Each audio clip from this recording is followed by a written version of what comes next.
British Advanced Pain Clinic, Noppimayam Surgery Duram. For appointments 9155515563.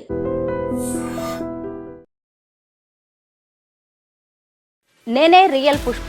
హిందువులందరూ పిచ్చోళ్ళు, చెడ్డ రాజకీయ నాయకులను షూట్ చేసి పారేయాలి వంటి సెన్సేషనల్ కామెంట్స్ తో ఎప్పుడు వార్తల్లో ఉండే ఆర్మూరు ఎమ్మెల్యే పైడి రాకేష్ రెడ్డి గారు నాతో పాటు ఉన్నారు. సార్ నమస్తే. నమస్తే.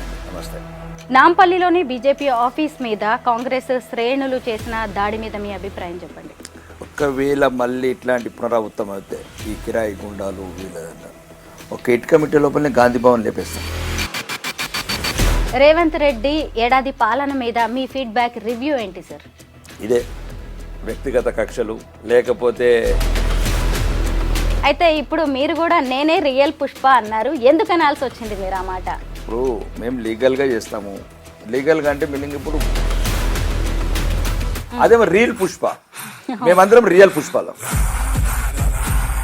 హిందువులందరూ పిచ్చోళ్ళు, చీమురు నెత్తురు లేదు అంటూ మీరు వ్యాఖ్యానించారు సార్. మీలాంటి బీజేపీ నేతలే ఇలాంటి కామెంట్ చేస్తే ప్రజలు ఏమనుకుంటారు?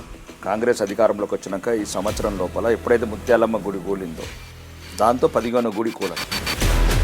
నేను అన్న పదం పరుషంగా ఉండొచ్చు, మీకు ఒకవేళ ఇబ్బందికరంగా అనిపించవచ్చు, కానీ నువ్వు వాస్తవాన్ని అయితే దాచలేవు కదండి.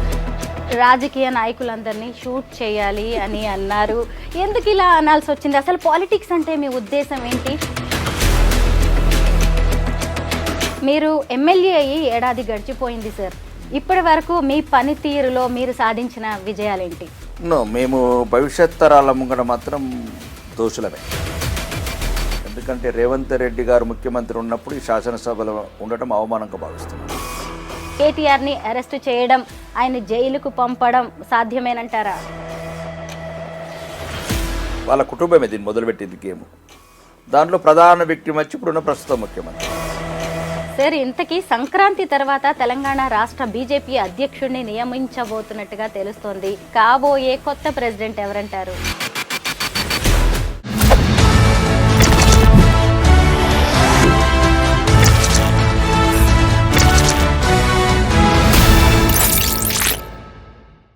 అందరికీ నమస్కారం, నేను Swaroopa Potlapalli. Welcome to I dream. నేనే రియల్ పుష్ప. హిందువులందరూ పిచ్చోళ్ళు, చెడ్డ రాజకీయ నాయకులను షూట్ చేసి పారేయాలి వంటి సెన్సేషనల్ కామెంట్స్ తో ఎప్పుడు వార్తల్లో ఉండే ఆర్మూరు ఎమ్మెల్యే పైడి రాకేష్ రెడ్డి గారు నాతో పాటు ఉన్నారు. ఏడాది రేవంత్ రెడ్డి పాలన ఎలా ఉంది? కేటీఆర్ అరెస్ట్ జరుగుతుందా? దీని వెనక నడుస్తున్న వ్యూహం ఏంటి? అసలు రాష్ట్రంలో పరిస్థితులు ఎలా ఉన్నాయి? సంక్రాంతి తర్వాత తెలంగాణకు రాబోయే కొత్త బీజేపీ అధ్యక్షుడు ఎవరు? ఇలాంటి విషయాలన్నిటినీ కూడా ఎమ్మెల్యే రాకేష్ రెడ్డి గారిని అడిగి తెలుసుకుందాం. సార్ నమస్తే. నమస్తే అండి. నమస్తే. నాంపల్లిలోని బీజేపీ ఆఫీస్ మీద కాంగ్రెస్ శ్రేణులు చేసిన దాడి మీద మీ అభిప్రాయం చెప్పండి. దానికి చెప్పాం కదండి, ఒకవేళ మళ్ళీ ఇట్లాంటి పునరావృతం అయితే ఈ కిరాయి గుండాలు వీళ్ళదంట ఒక హిట్ కమిటీ లోపలనే గాంధీ భవన్ లేపేస్తాం. అదే చెప్పాను, पहले का बीजेपी नहीं है, अब का तेलंगाना का बीजेपी है. ఈట్ కా జవాబ్ పత్తర్ సే దేతే.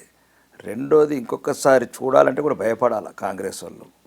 ఇది ఏందండి కాంగ్రెస్, లిల్లీపుట్ కాంగ్రెస్ ఉన్నదే 3 రాష్ట్రాలలో, గింతంత 19 రాష్ట్రాలలో పరిపాలిస్తున్నాం మేము.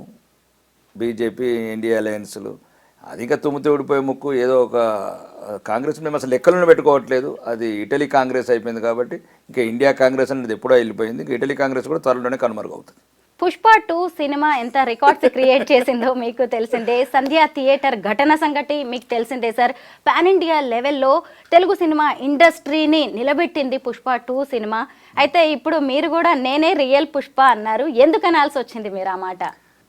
ఇంటర్వ్యూలు అడిగినప్పుడు ఎంతసేపు ఎర్రచందనం గురించి అపోహలు, అబద్ధాలు, అవాస్తవాలు ఈ వ్యాప్త చేస్తూ ఉంటే అడవి ఉన్న కొద్ది అడవి కూడా మిగిల్చారు వీళ్ళు అనే బాధతో తప్ప మేము చేసేది ఏంటండి. ఇప్పుడు మేము లీగల్గా చేస్తాము.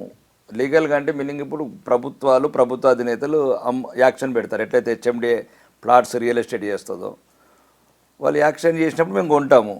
కాబట్టి అదంతా దొంగల అదేంటి ఎటువంటి అర్థం లేని కథలు తీసుకుంటా అడవికి నష్టపరుస్తున్నారని ఒక బాధతో చెప్పాను. We are real exporters, real rich and exporters. మేము కానీ ప్రభుత్వం కానీ వాళ్ళు అమ్మారు, మేము కొన్నాము. అమ్మినోడు పుష్ప, మేము పుష్ప అని చెప్పాము. దానికి సమాధానం అదేమో రియల్ పుష్ప, మేమందరం రియల్ పుష్పాలం. నిజమే సార్. అయితే సార్ ముత్యాలమ్మ గుడి ధ్వంసం కేసులో మీరు హిందువులను ఉద్దేశించి చేసిన వ్యాఖ్యలు కూడా కొంత కలకలం రేపాయి. హిందువులందరూ పిచ్చోళ్ళు, చీమురు నెత్తురు లేదు అంటూ మీరు వ్యాఖ్యానించారు. సార్, మన హిందుత్వంలో తప్పులు ఉండొచ్చు, నిజంగానే మీరన్నట్టుగా మనకి పెద్దగా ధైర్యం లేకపోవచ్చు, కానీ వాటిని మనం కరెక్ట్ చేసుకుని ముందుకెళ్లాలే తప్ప మీలాంటి బీజేపీ నేతలే ఇలాంటి కామెంట్ చేస్తే ప్రజలు ఏమనుకుంటారు? మేము ఆ రోజు అన్న సందర్భం వేరు. సుమారు అప్పటికి ఆ గుడితో 15 గుళ్ళు కూలినాయి. కాంగ్రెస్ అధికారంలోకి వచ్చినాక ఈ సంవత్సరం లోపల ఎప్పుడైతే ముత్యాలమ్మ గుడి కూలిందో దాంతో 15 గుడి కూలడం, రక్షాపురం కావచ్చు, ఇంకా మిగతా చోట హనుమాన్ గుడి కావచ్చు, ఇట్లాంటి అన్ని చోట్ల కలిపి.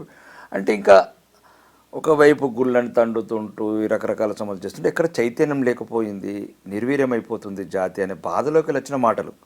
నిజంగా కూడా వాడుక భాష ఏమైనా తీవ్రతంగా వచ్చిన దాంట్లో అర్థం మాత్రం సమానం ఉంది కదా.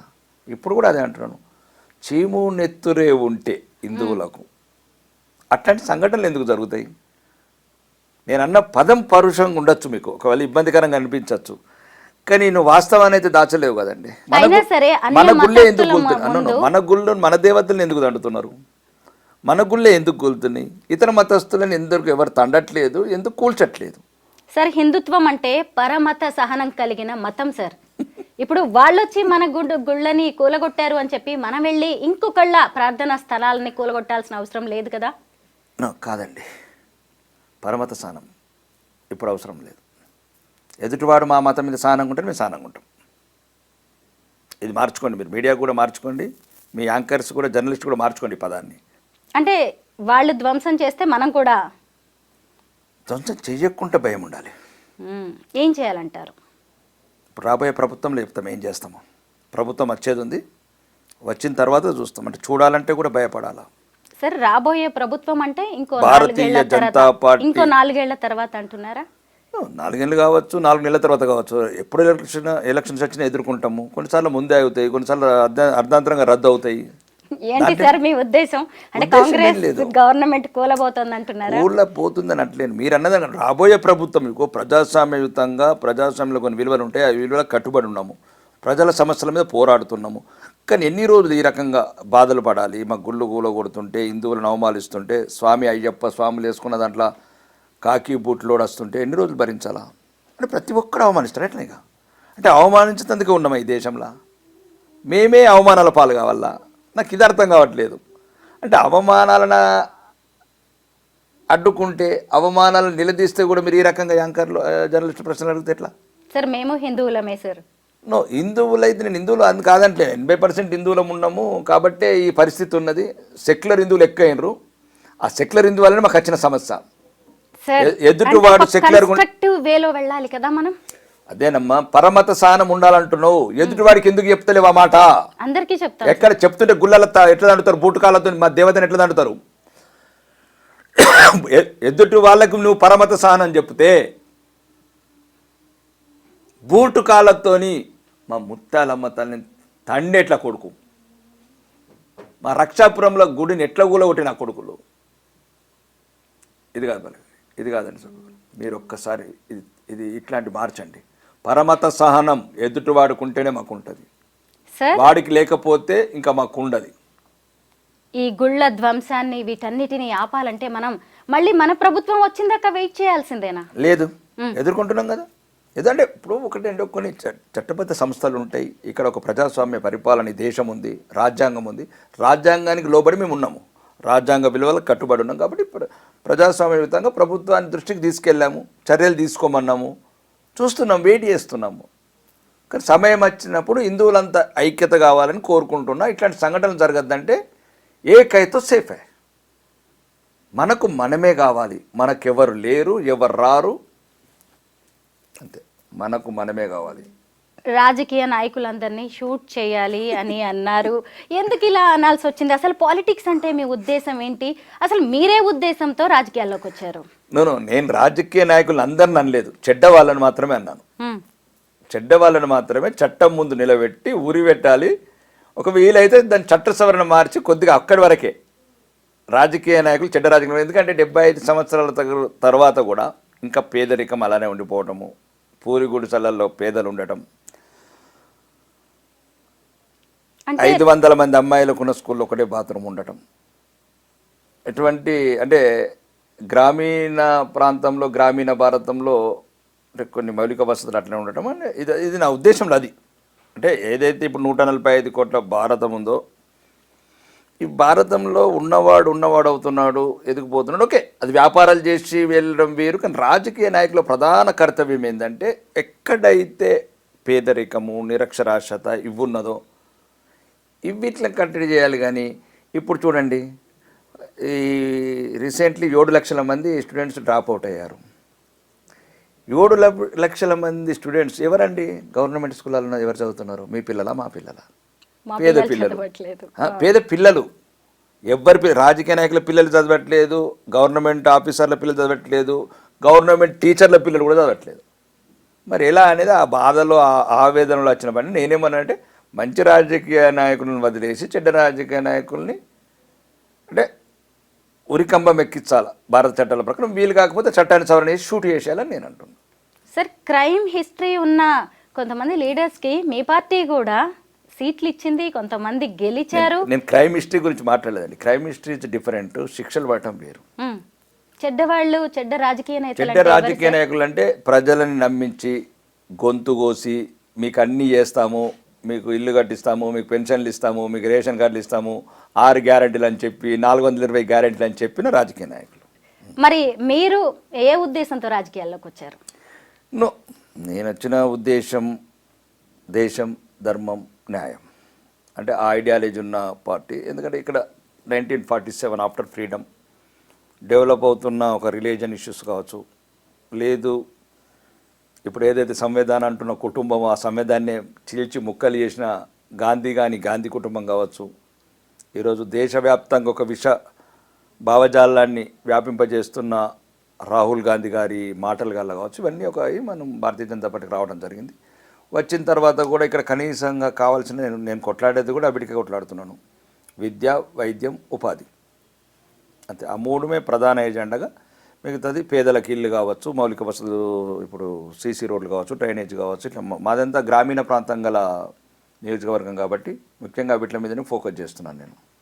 మీరు ఎమ్మెల్యే అయ్యి ఏడాది గడిచిపోయింది సార్. ఇప్పటి వరకు మీ పనితీరులో మీరు సాధించిన విజయాలేంటి? మేము భవిష్యత్ తరాల ముంగట మాత్రం దోషులమే. ఎందుకంటే రేవంత్ రెడ్డి గారు ముఖ్యమంత్రి ఉన్నప్పుడు ఈ శాసనసభలో ఉండటం అవమానంగా భావిస్తున్నాను నేను. ఈ కాంగ్రెస్ సీనియర్ మంత్రులు ఎవరైతే ఉన్నారో మేము భవిష్యత్తులో మా నియోజకవర్గ పిల్లలకు సమాధానం చెప్పుకోవాల్సింది. వాళ్ళు అడుగుతారు, ఇంక 20 ఏళ్ళ తర్వాత అడుగుతారు, ఏం చేశారు అనుముల రేవంత్ రెడ్డి 1000 కోట్లు దోసుకుపోతుంటే కొడంగల్కు, నువ్వేం చేసావని అడుగుతారు అప్పటి పిల్లలు. దానికి మాత్రం మేము తలదించుకోవాల్సిందే. ఏదైతే దక్షిణ తెలంగాణ మంత్రులు ఉన్నారో ఎవరు పడితే వారు ఇష్టమైనట్టు దోసుకుపోతున్నారు, మీరేం చేశారు మీ నియోజకవర్గం అంటే నేనే కాదు 33 జిల్లాలల్లో. ఒక ఎగ్జాంపుల్ చెప్తున్నాను. సుమారు ఎస్డిపి స్పెషల్ డెవలప్మెంట్స్ అనేది 33 జిల్లాలల్లో సగం కాన్స్టిట్యున్సీలకు 10 రూపాయలు ఇవ్వలే. కొన్ని ఆ కాంగ్రెస్ ఉన్న దగ్గర 10 కోట్లు ఇచ్చారు, వీళ్ళేదో ఇటలీకి వెళ్ళి వచ్చినట్టు ఫండ్స్. ఒక్క రేవంత్ రెడ్డి గారే 1005 కోట్లు కొండపోయారు. ఇది రాబోయే తరాలు మమ్మల్ని అడిగితే దానికి ఏదో ఒక పరిష్కారం కనుగొనాలి. రేవంత్ రెడ్డి వాళ్ళు లాంటి వాళ్ళు అది మానుకోవాలని నా వ్యక్తిగత అభిప్రాయం. రేవంత్ రెడ్డికి ఎవరు చెప్పేవాళ్ళు లేరా, లేకపోతే ఆయన ఎందుకు ప్రవర్తిస్తున్నాడు అపరిచితుల్లాగల్లా? ఎందుకంటే ఈ రకంగా అంటే నీ నియోజకవర్గం 1000, ఇప్పుడు మాకు 10 కోట్లు ఇచ్చినప్పుడు 20 కోట్లు తీసుకెళ్ళాం, లేదు 30 కోట్లు తీసుకోవాలి. మాకు 10 కోట్లు కూడా లేదు. ఆయన ఒక్క కొడంగల్కి 1005 కోట్లు, ఇంతకుముందు 1400 కోట్లు. సుమారు రాష్ట్రంలో ఏదైనా మిగులు బడ్జెట్ ఇప్పుడు మొన్న ఏదైతే భూములు తాకట్టు పెట్టి అప్పులు తీసుకొస్తున్నారో మొత్తం కొడంగల్కు, మధిర లాంటి ప్రాంతాలకు, లేకపోతే 3 జిల్లాల వరకే మేజర్ పార్ట్ వచ్చి కొడంగల్. ఇది మేము భవిష్యత్ తరాలకు సమాధానం చెప్పుకోవాల్సింది, లేకపోతే సిగ్గుతో తలదించుకోవాల్సిందే. మిగతా ఎమ్మెల్యేలు 33 జిల్లాల ఎమ్మెల్యేలు అందరం దాంట్లో ప్రధానంగా అయితే నేనైతే సిగ్గుపడుతున్నా. ఇప్పుడున్న శాసనసభలో తెలంగాణ 3వ శాసనసభలో శాసనసభ్యునందుకు అది ముఖ్యమంత్రిగా రేవంత్ రెడ్డి గారు అంటే ఎటువంటి ఒక న్యాయబద్ధత పరిపాలన లేకుండా పక్షపాత పూరితమైన పరిపాలనతో చేస్తూ తన ప్రాంతానికి ఒక 3 జిల్లాలకే ఉన్న నిధులను తీసుకుపోతుంటే అదొక గుండె కోసినంత బాధ అవుతుంది. కానీ ప్రజాస్వామ్యం ఏం చేయలేం. నా ప్రజల మీద అప్పు మోపుతున్నాడు. నువ్వు 1,38,000 కోట్లు తీసుకొచ్చాడు అప్పు. 2,40,000 కోట్లు మా ఆదాయాన్ని మొత్తం కలిపి వాళ్ళు 3 జిల్లాలకు తీసుకెళ్తున్నారు, ముఖ్యంగా కొడంగల్కి తీసుకెళ్తున్నారు. అది తప్పు అని నేను అంటున్నాను. సరిదిద్దుకోవాలని కోరుకుంటున్నాను. సరిదిద్దుకోకపోతే దేవుణ్ణి ప్రేరిత చేస్తాను. ఎవరైతే దుర్మార్గులు ఉన్నాడో దుర్మార్గుల పరిపాలన తొందరగా అంతమొందించు దేవుడు అంటాను. అంతకన్నా ఏం చేస్తాను? అంతకన్నా నేను చేస్తానమ్మా. 1000 కోట్లు తీసుకెళ్ళిన వాడు ఒకవైపు, 1 కోటి రూపాయలు తీసుకెళ్ళిన నేను ఎప్పుడు ప్రజలకు అన్యాయం చేసినట్లే కదా. అందుకోసం ఇప్పుడు ఉన్న నా ప్రజలకి ఇంక నేనేం చేయగలుగుతాను? దేవుని కోరుకుంటాను. ఇట్లాంటి దుర్మార్గ పరిపాలనని తొందరగానే అంతమొందించు దేవుడు అని కోరుకుంటాను.